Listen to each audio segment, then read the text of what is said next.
Hi, everyone. Welcome. I'm Michele Tracy Berger. I'm an academic and speculative fiction writer. Everything I write tends to have an element of psychological horror to it. My collection, Doll Seed, came out in October with Aunt Lute Books, and it spans horror, contemporary fantasy, paranormal, and a little sci-fi.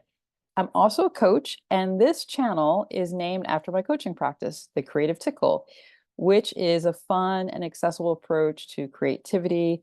And I specialize in helping writers, especially writers who have loud inner critics. One of the things that I really love to do is connect with other authors and talk about the writing process and what it means to be a writer and author today.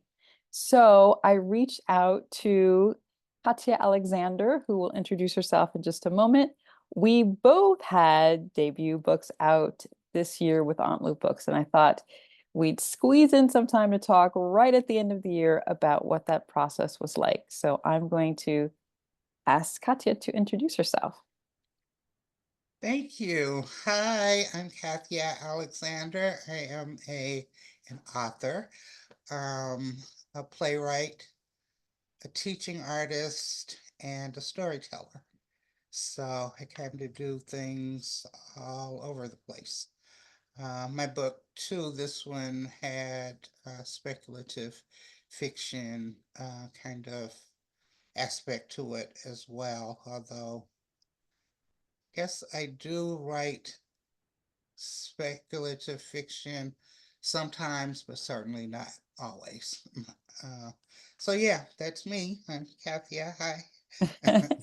So good to have you here. So I think I'd just love to hear kind of what goals and hopes or expectations you had for yourself for this year as you debuted. Well, I think probably every author has dreams of being a bestseller. So it certainly that certainly was one of my hopes. Hasn't happened yet, but but the book that I wrote, the name of my book is Keep a Living, and it's set during the civil rights movement of the 1960s. And I grew up during that time, so the civil rights movement really influenced my life, and it continues to influence my writing. So, one of the things that I really wanted to do was to make the civil rights movement personal, Mm, to give more information about the civil rights movement because I'm in the schools a lot and I'm absolutely horrified at how little people know about the civil rights movement in general. And, if they know anything, they know that Martin Luther King made a speech. Don't know why. And that Rosa Parks sat on a bus, and usually don't know why that is either. mm, And particularly after in the political climate that we're in now, it's interesting that it came out at this time because I think it's even more important that people understand how hard won the gains are. That now, certainly the under 30 crowd, they've grown up with it, so they have no idea that just as it can be lost very easily. So yeah, I wanted to do that. I also wanted to, mm, my book is kind of set around this family, and I really wanted to write the book. I started writing the book many, many years ago because I had questions about my family that nobody in the family wanted to talk about. you mm, know, mm, and if I brought it up, it was kind of like stay out of grown folks' business. And I think that that's probably true in all families, that there are things that you just don't ask about. And so I decided I just write the stories, Mm, and I could have these characters answer all the questions that I had about my family. So it was really about healing my family dynamics as well. mm, So those were mm. kind of my hopes and dreams and expectations about I that love book. that. I've been a college professor now for longer than I really care to say, and I've taught courses around women of color in the civil rights movement and, broad terms of social change. And you are correct in that students often aren't coming in with that kind of broader base of information. And so it's really, really what a great timing for your book. Yeah, And also I really hear the power of I do believe that writing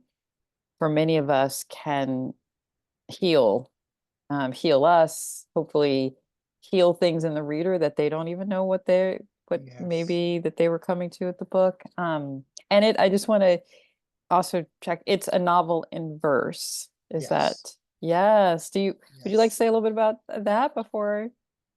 Yeah, it kind of rhymes. If it's not an actual rhyme, it's a very near rhyme, so it has this whole rhythm. And this happened, I had started working on this book. Oh, and one night I couldn't write. I had writer's block. And so I'd always been told if you can't write, read. So I picked up a book, just happened to be in the room where I was writing, and it was slave narrative, and it was written in Mm, dialect. And mm, up until that point, I had not been writing the book in dialect, but once I started writing in that language, I grew up in the South in Arkansas, so it mm, was, and my book is also set in Arkansas. But it was like this was the voice that mm, wanted to tell the story. mm, And so I just started listening and writing what this voice was telling me to write, basically. And then when I read it, I was like, this kind of rhymes. I mm. had no intention of doing that. It's again, this voice kind of just took over. And I resisted it because Mm. who writes a novel in rhyme, right? It's like, that's a crazy thing to even think about doing. But that's the voice that kept coming, and it kept coming in rhyme. So it ends up that I wrote a novel in verse. Well, I think you're in excellent company because there's Kwame Alexander and Jacqueline Yes. Woodson, and so I think you're in excellent company. And I just want to address going back to what you said earlier about every writer hopes that their book will be a bestseller, and you said it happened. You said it hadn't happened, and we just need to say yet. I did It's say it's yet. Oh, you I did say put yet. yet Okay, on good. the end Okay, of it. right. Because it's Yes. like there's a lot more life that Yes. people get really focused on the sort of debut or the launch, right? And we know that the life of a book has a long time. So I'm glad that you said that. I will just say that I wanted to, for sort of a goal was just to lean into being an author and really be visible in ways that I hadn't been visible before. So I didn't have big, um, I mean, I want the book to be successful, but in terms of just that feeling of, oh, this is really happening, because I had a novella that was published probably, it was published about 7 years ago and then got republished 5 years ago because the first press, micro press, went out of business, not because of my book. Um, and so it had been a long time since I had kind of a more substantive piece of writing. So for me, it was just being able to really enjoy working with, a larger press, even though Aunt Lute is not a big, big press, but kind of a larger press than I had worked with before. And I just wanted to lean into all of that experience, and which we'll talk a little bit more about. So what was a highlight so far on this, when your book launch and just kind of when looking at the year as a whole, was there any highlight So the for you? thing that I have loved the most is doing readings, and it's not even me reading the book that I enjoy, although I do. Mm, I mm, I love my book. Oh my goodness, I'm feeling that so much. Me too. Me too. Yes, we love our books. Okay. Yeah, so I do enjoy reading it and sharing it with people, and I've gotten such great feedback about it. But afterwards, there's always the Q&A where people can ask questions, and that's my favorite part. Mm, I mm, love the discussions that come up mm, after I read sections of the book. And again, because mm, it's based, um, set during the civil rights movement, there's just so many things that I bring into the stories, mm, and people get a chance to experience it firsthand, not mm, just as this section, um, these facts that mm, you usually, when you hear about things, historical things, it's usually just a set of facts that people give you. And my protagonist mm, is a young girl. So it's a coming of age tale as well. And everybody across the spectrum of ages, races can relate to this girl and the mm, things that she's experiencing during this extraordinary time. Because, like I said, I grew up during that time, and it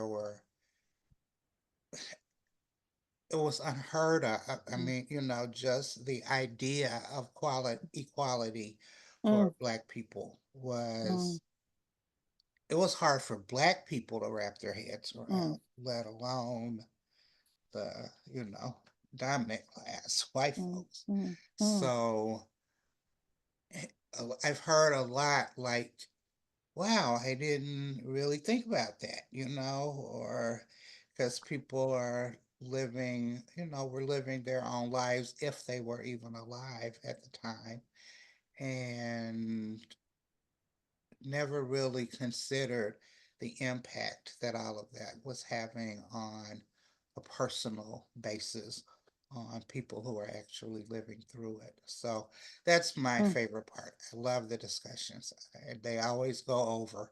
Oh, okay, well, it's so interesting. I'm just really soaking that in on a couple of levels. I'm thinking about how there aren't that actually, there might be more now, but there historically haven't been a lot of novels necessarily that engage as deeply from young Black girls' perspective around Mhm, civil rights. I'm thinking of Betsy Brown by Ntozake Shange, mhm, which I read in college, which is, a long time ago, and Meridian by Alice Walker, which is, mhm, but she's sort of an older young adult, and I'm sure there's newer ones, but so just the uniqueness too of your work, right? And to kind of draw people in, I just love that. And but it's funny that you said you like the Q&A because I know you're a professional storyteller and out and about in the world. And so the Q&A part is not, I do enjoy it, but I would say that because you just don't know what people are going to say, right? You don't know what people are going to ask. And I mean, people come with all kinds of amazing ideas and things yes, that they want to connect with, but I think for me it's a little bit of that because I can prep so much for everything else, right? But you really have to be in the moment. And so yeah, I think that's interesting. But you yeah. know, I love it. I love the Q&A part.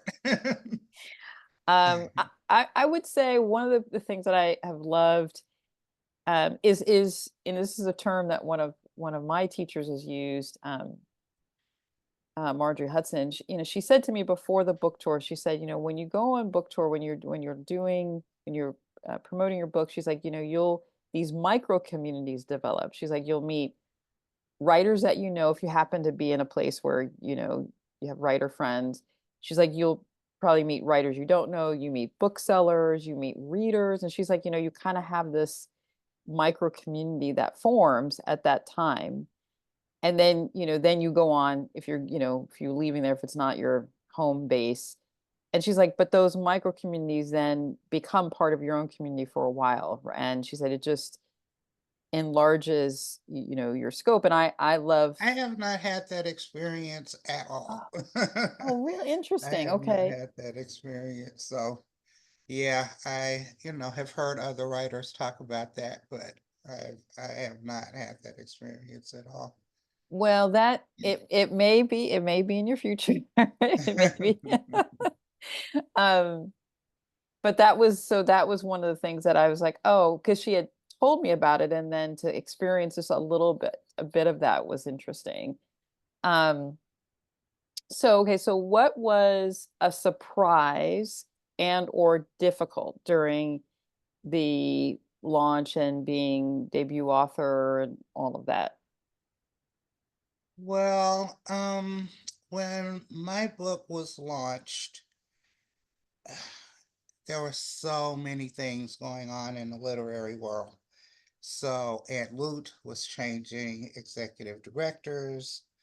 Um, Small press distributors suddenly went out of business, which put a lot of publishers, and certainly small publishers like Aunt Lute, um, in really bad financial straits, because a lot of people like couldn't get access to their books. They were in some warehouse, so it was just kind of almost like everything that could go wrong did go wrong at around that same time.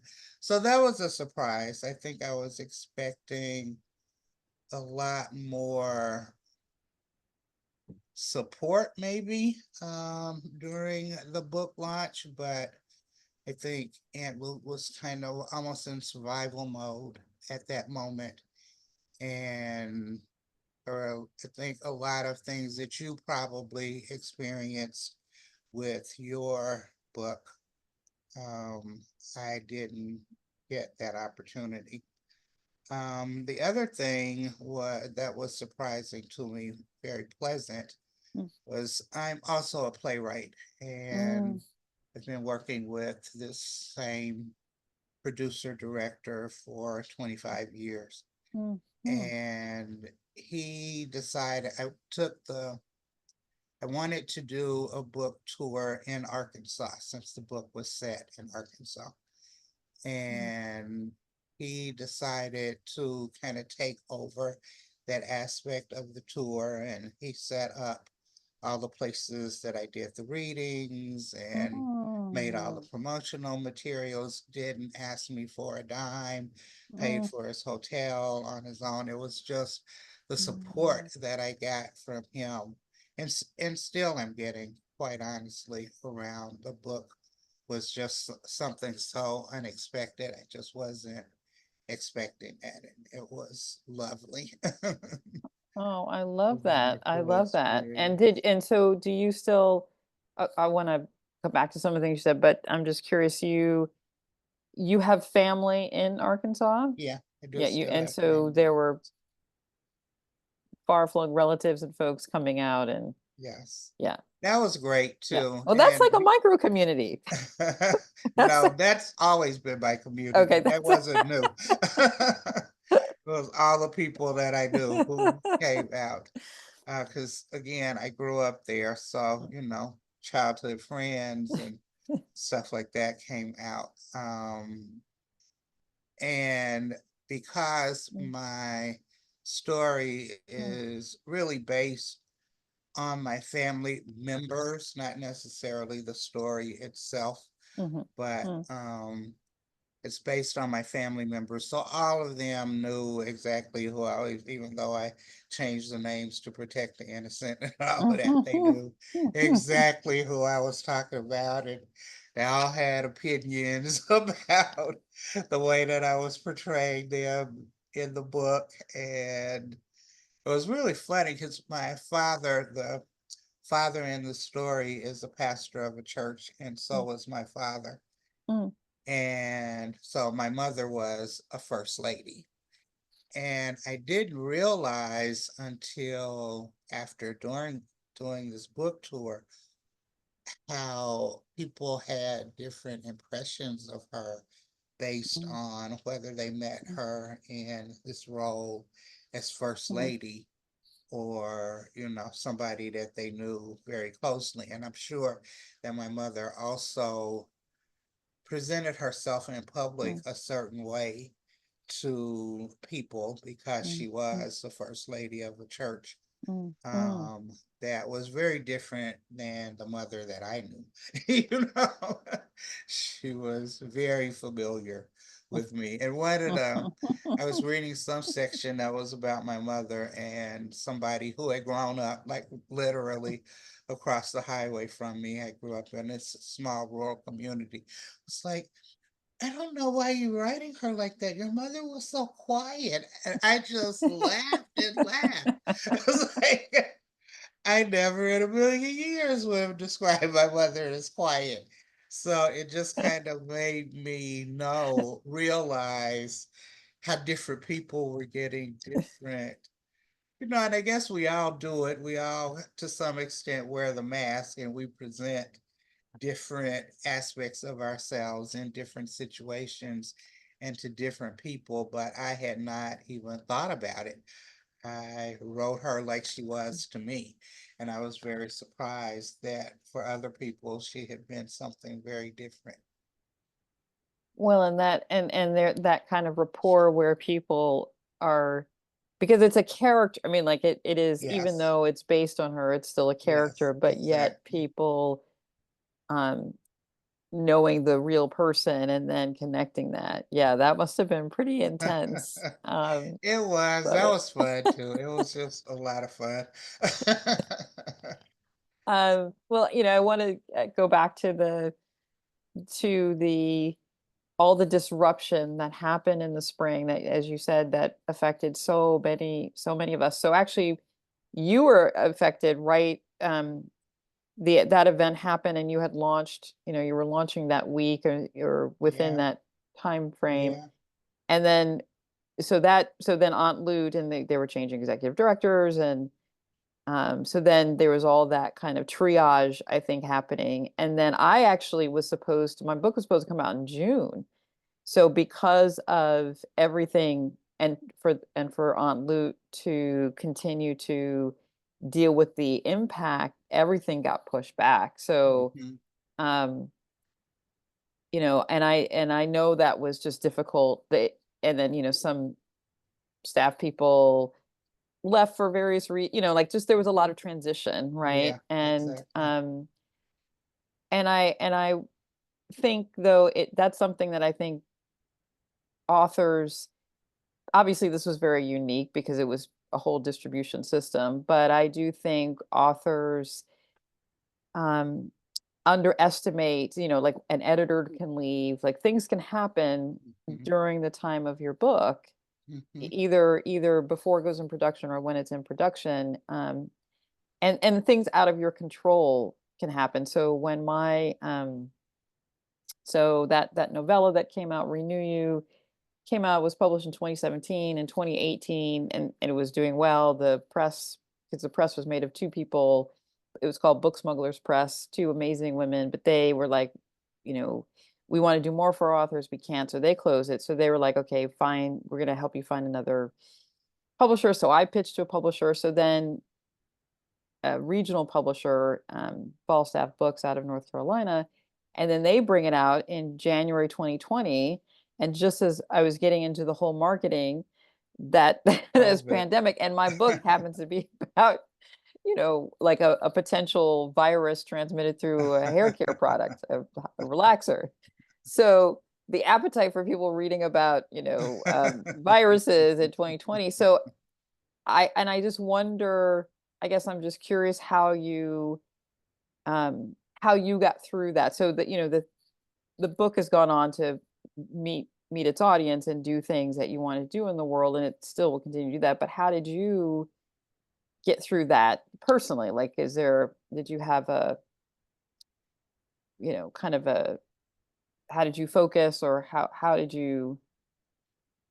Well, there were places that I wanted to read, so and I just went about setting those places up for myself, like the Arkansas tour and Mhm, a couple other bookstores here and just other places and a couple of, people when they found out about it, people that I worked with in the past and just knew me from either my playwriting career or my storytelling career, set up readings and stuff like that. But I'm a person of faith, mm, and I really believe that this book is having the journey that it is meant to have.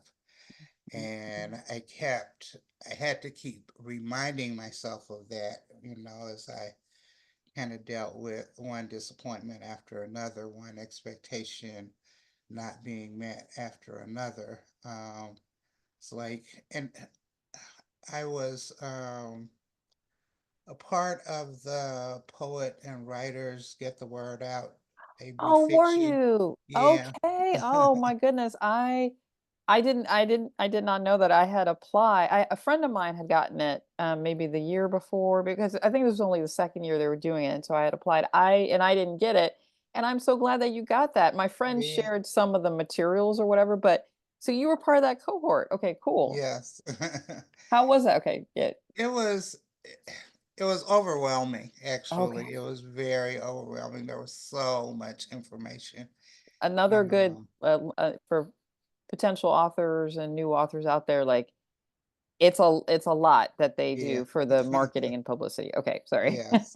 And I'm not interested in that stuff. I want to just write, It's like Mhm, I don't want to focus on any of that. I'm not online savvy. I'm not, it's like all of those things that you really need to be in the 21st century to get your book out, particularly if you don't have a major publisher who's putting a whole lot of money behind it. And a lot of people in that cohort did have, the Simon and Schusters and mm, all of that.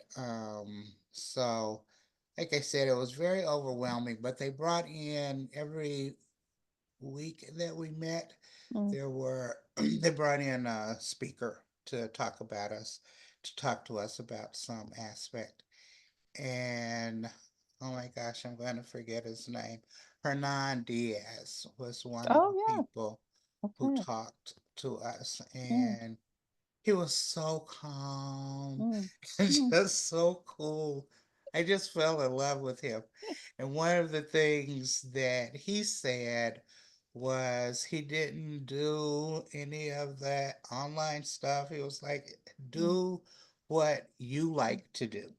mm, Make it, mm, organic to who you are. Don't spend all this time doing stuff that you really don't like, because ultimately the people who are supposed to see the book will. And he told this mm, story of how he had he had written one book, kind of nobody ever heard of it, and then when he wrote his second book, somebody saw an excerpt from it in some obscure magazine and ended up nominating him for the Pulitzer, which he won, you oh my know. gosh. Wow. Wow. And that just gave all of his writing a whole, and his career a whole different aspect. So he was like, just don't worry about it. So many days I had to keep Mm, telling myself that mm, over and over. This book will get to the people who it's supposed to get to in the time that it's supposed to get to it. And that's another thing, because so many people, and even in the poets and writers cohort, all of the marketing people and publicists who talked to us talked about that first year. And Mm, it's almost like if it doesn't make it that first year, it's never gonna make it, you know. And her nine was like, you know, that's not true. You know, it's like so I just had to relax a lot. Had to talk to myself a lot during this mm, whole past year and just enjoy the experience for what it was. And it was a great experience. It's been a great experience for me. mm, mm, mm. And I'm feeling in that too, that being present, right? Being present Yes. to all of it, because I think, um, one of the things that struck me is that it's so easy to get caught up in who's coming to an event, or, like Yes. if the bookseller's stressed or you're stressed. Because I do really believe like whoever is meant to be there is meant to be there, right? Yes. But you do promotions or whatever. But that being present and being present, like I said, so you can enjoy, because so many authors, and I know people who've been, you know, published by the big presses, who self-publish as well as everything in the middle. And if you're not present for it, then it evaporates, because it does go quick, the Yes. initial kind of thing. But I love that story that you told, because um, books really do have this larger life, even though sometimes publishers, and I think Aunt Lute is understands that, it's a longer timeline, it's a longer cycle. But a lot of the bigger traditional publishing houses, they're really focused on like that Yes. first 6 weeks. Yeah. And that's barely enough time for anyone to do anything or know anything. And depending on Yes. when things are coming out, like, my book was out in October, and we strategically, and I strategically planned, I was like, no one's going to be thinking about anything by November 1st, because of the election and because of the Hmm. the the magnitude of this election, right? And so trying to, I mean, I was doing some online stuff and other things in September, but then trying to cram things into October made it a very intense time. But I do think our books, when you think about that year-long cycle, we've got, Black History Month, Women's History Month. There's other things that, particularly given some of our interests and themes, now we can kind of book for these other things. And so I do feel like there's a longer, life cycle. But I love that you kept yourself even keeled during a difficult time. And similar in that, I mean, I had this whole idea of like, it's going to be a summer launch. But to be honest, if it actually had launched in the summer, it would have been so much more stressful, because I was moving, there were other things going on in my life that would not have made it good. And also, since my book has an element of horror to it, it was fun to kind of really get into Black Speculative Fiction Month and Halloween, and Yeah. work up to those kinds of themes. So looking ahead, um, I'd love to know, because launching a book, being present for the work, as we've been talking about, we can get energy. We get energy from people, we get energy from readers, but we also have to give a lot of energy. And so I'm curious if what you've been doing or thinking about, even for 2025, of restocking the well, replenishing, and how you're thinking about that. Yeah, I kind of have to do that on a daily basis anyway. Um, I have some health issues, and you're talking about delaying your book. My book was supposed to come out in 2023, just before Christmas. Mm, Um, but I I ended didn't. I up, don't think I knew that. yeah, Okay. I ended up like in the hospital. Oh It no. was crazy. And so we had to push it back. Um, so yeah, it was just as a result of dealing with health issues, I have to be very focused on energizing myself and giving myself time to recover um, during just on a daily basis, period. And I'm finding that to be very helpful just in terms of the things that I want to do in relation to the novel as well.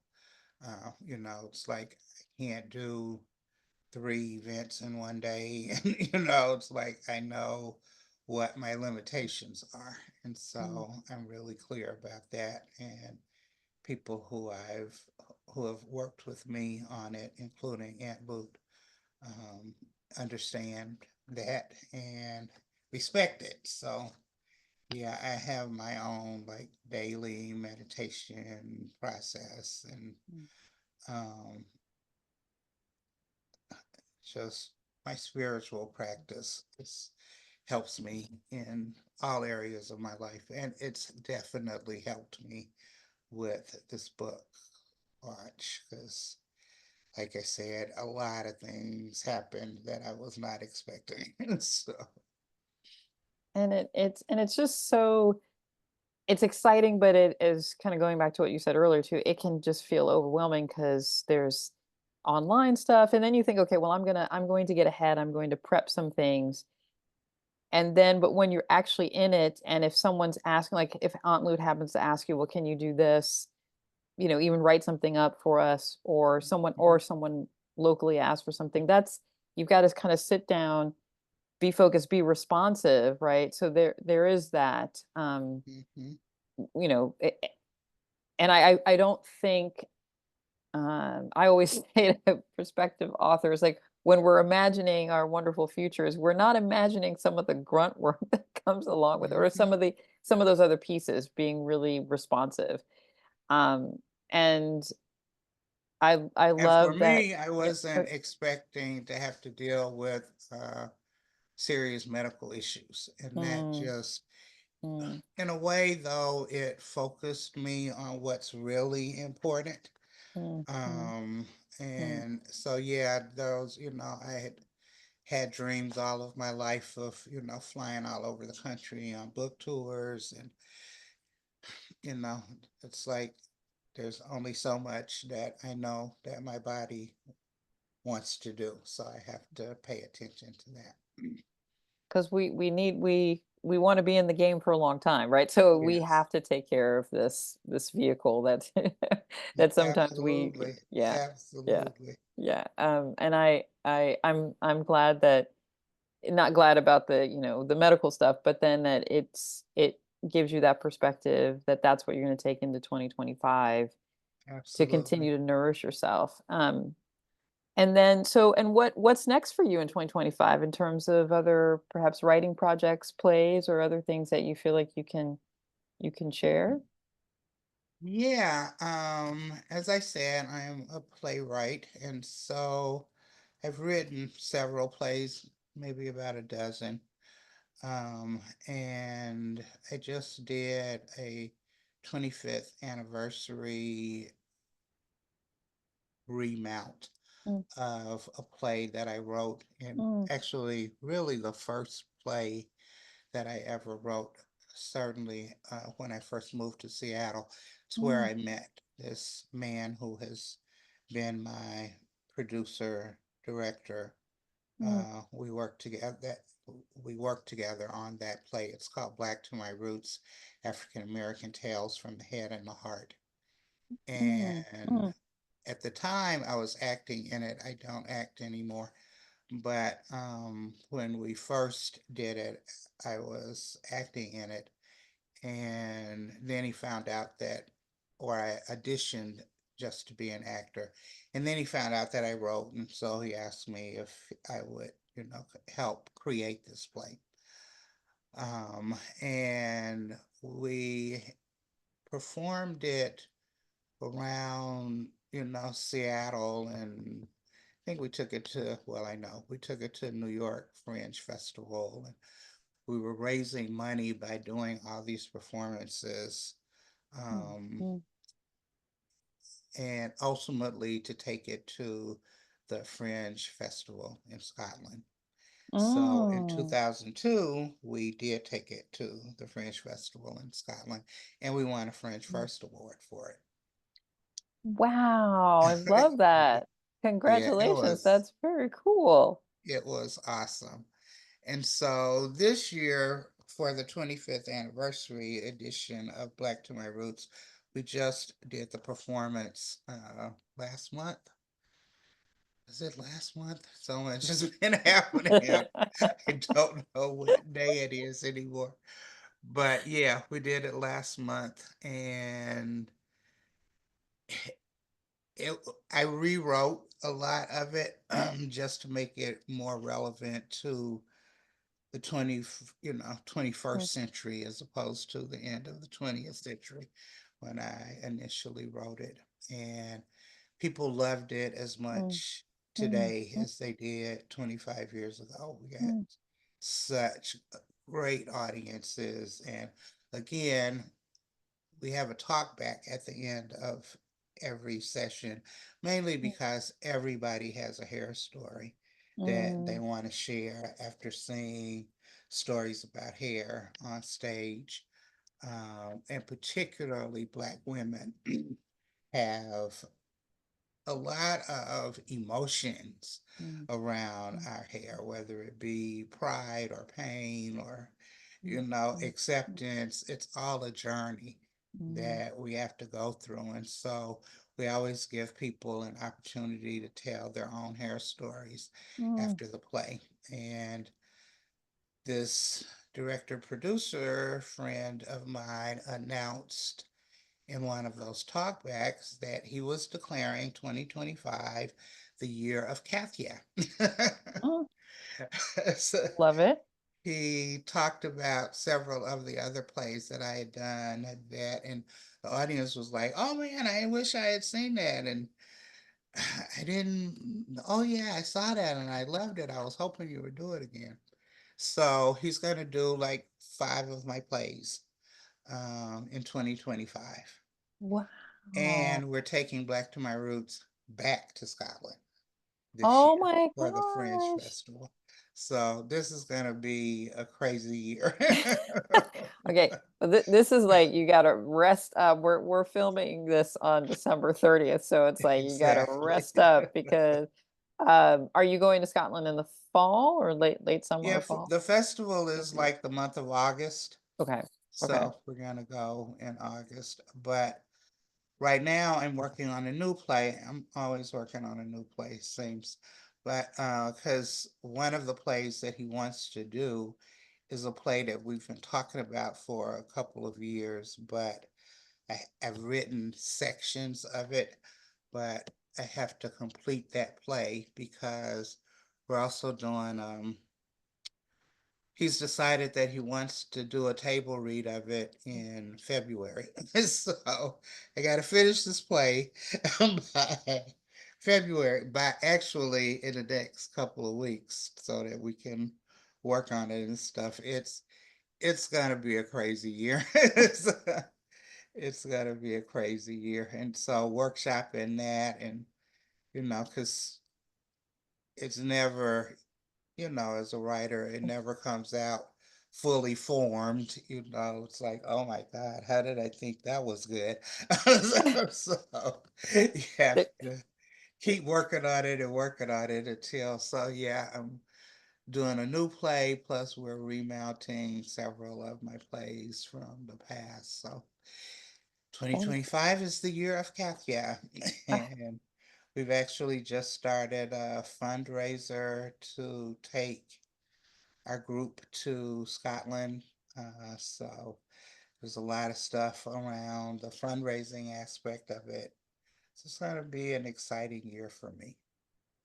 that is amazing. And off camera, we must talk about somehow getting you out to Cleveland because Cleveland, you probably know this, has Karamu House, which is the oldest Mhm. continuous Black theater organization. And yeah, we need to figure out a way to make That's that great. happen I'd in the love to next talk couple to of you about that. yeah. And I have I would actually I think I might have mentioned this to you one of the first times we talked, but my Renew You, my novella, is something that actually I would like to turn into a play. I think it's because it has the perspective of two characters, but it's about five women, and I just think it has a lot of. I'm not a playwright, but I do think it has some of the architecture that could be a good play. But anyway, we'll talk about that. Okay. That's been interesting too, because in the talk back, I get two things consistently. Usually the first two questions is when is it going to be an audiobook? Because when I read it, people hear how it's supposed to sound. And people still like the book, but when they hear me read it, it's like, oh my God, it's like a song. And so the first question is always, when is it going to be an audiobook? And surprisingly, the second question has been, when are you going to turn it into a play? I see this on stage. I see it, and so Well, I don't know if I'm going to do a play of this book this year, but it's definitely something that I'm thinking about. And one of the things is how to do the speculative fiction part on stage. So yeah, just lots of things. well, maybe we need to have you come out to where I am at Case Western Reserve University to be a visiting artist or something for a while and for a week or something, and we can figure that out. I do want to say for folks who are watching this, this is the fun of having once you finish something and it's been published to think about other media, right? To think Yeah. about how can something translate and it's not that you have to do it, but like maybe you work collaboratively with people. And so I Hmm. love the fact that you're thinking about your book into, a play, into an audiobook. The similar for me in terms of the stories, I'd love to see that in an audiobook, but I have this other project, this, novella that I'd love to see in a play. And so just it, and that I think thinking as broadly as we can, taking that vision into 2025. For me, um, I have a book that is just about done. It's actually nonfiction, and one of my passions is really getting writers to think about how to submit their work, how to be submission savvy. And so there's a opportunity for, I mean, I could publish it, and I'm kind of interested in that kind of indie model, or work with a small press perhaps and see if they, so that's one of my big goals, because it's been something I've been working on, and now it's like I just got to get to the next. I got to give myself a few rewards. I don't know if you're like I Yeah, can we get should to. talk about that off stage too, because I've Oh, got some ideas. okay, awesome. Off Um, stage. I mean, right, right, I'm in right. theater mode now. No, I love it. Okay, so I should probably help bring this to a close, even though I'm like, just so, I feel like I'm grooving. I'm like, okay, when are our projects coming? Let's work together. Okay, so where can people find you, and just kind of another just touch point for people who might have come in the middle about your book? Well, I have two websites. One is called seattlestoryteller.com, Mm. and that has everything that I'm doing. Because I do a summer youth theater, I do the storytelling. It's just got all the stuff that I do. And then I have another website called KathyaAlexander.com, and it is focused just on the novel. So either of those places you can, I try to keep it updated. It's not always up to the minute, but yeah, you can find out. And there's a contact, you know, page that if people want to contact me, just fill out the contact page. And I'm sure I've got my email address and probably phone number too, all over both of those sites. So please And feel free to contact me. yeah, and I will put those two sites in the description for the video. And I would encourage people because Katya's going to be on the road, and if you want her to come and read from her amazing book, like this would be start booking now. Um, that's great. And both of our works are the novel and my collection, Doll Seed, are available at Aunt Luke Books and also from your favorite independent bookstore online. Come and visit me at www.creativetickle.com. I have some great tools. I have a savvy submission blueprint for people who are just kind of like, what are some key things that will be helpful to people as they're starting to submit their work? And I just joined Blue Sky, so come visit me. I'm there under my full name, Michele Tracy, Michele with one L, Tracy Tracy, and Berger Berger, and all of that will be in the links. Thank you so much, Kathya. This was Thank really you. fabulous, and I'm looking Yes. forward to I'm so glad we got a chance to just talk. It's like I felt connected to you in so many ways over the past year or so. So thank you. Thank you. Ditto, ditto. Okay.